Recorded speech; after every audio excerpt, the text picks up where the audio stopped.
Hey everyone, MC Thamarasan Karnagaran here from Chennai Wet MCs, Entertainers and Professionals.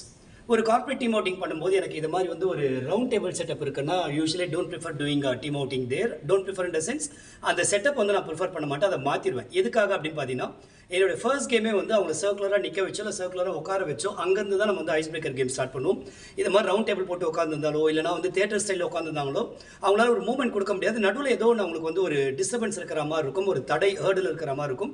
அதனால் எனக்கு வந்து அந்த space வந்து கம்ப்ளீட்லி ஃப்ரீயாக இருக்கணும். சர்க்குலராக அவங்களை உட்கார வச்சுட்டா அப்படின்னா அங்கே வரக்கூடிய எனர்ஜியே ஒரு மூவ்மெண்ட்டே வேறு லெவல். அஃப்கோர்ஸ் வேறு எம்சிஸ் வேறு மாதிரி பண்ணலாம், பட் என்னுடைய ஸ்டைல் எடுத்தோன்னே இப்படி பண்ணுறது. அதனால் மோஸ்ட்லி கிளைண்ட் வந்து எனக்கு அவுட்டிங் சொன்னாங்கனாலே ரவுண்ட் டேபிள் இருந்ததுன்னா ஓகே உங்களோட ஃபார்மல் செட்டப்புக்கு வச்சுக்கோங்க, பட் நமக்கு டீம் அவுட்டிங் பண்ணும்போது இல்லை டீம் பில்டிங் ஆக்டிவிட்டீஸ் பண்ணும்போது வந்து நான் அந்த செட்டப் வந்து கழிச்சிக்கிறேன் அப்படின்னு சொல்லுவேன். சில ஹோட்டலில் என்ன அப்படின்னா கம்ப்ளீட்லி செட்டப் வந்து டிஸ்டர்ப் பண்ணி கிளியர் பண்ணி கொடுப்பாங்க.